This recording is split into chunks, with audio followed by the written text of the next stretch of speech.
سوال جو یہ کہے میں حدیث کو نہیں مانتا، صرف قرآن مجید کو مانتا ہوں، اس کا کیا حکم ہے؟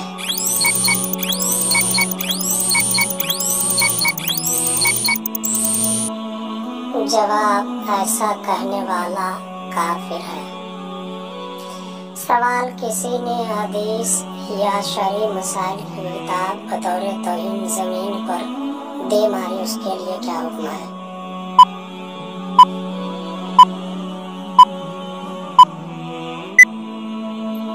جواب: ایسا کرنا کفر ہے۔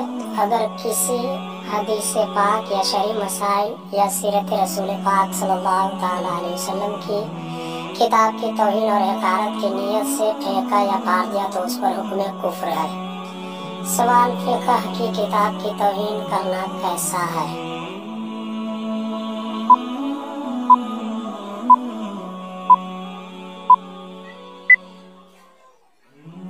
جواب: فقہ کی کتاب کی توہین کرنا کفر ہے۔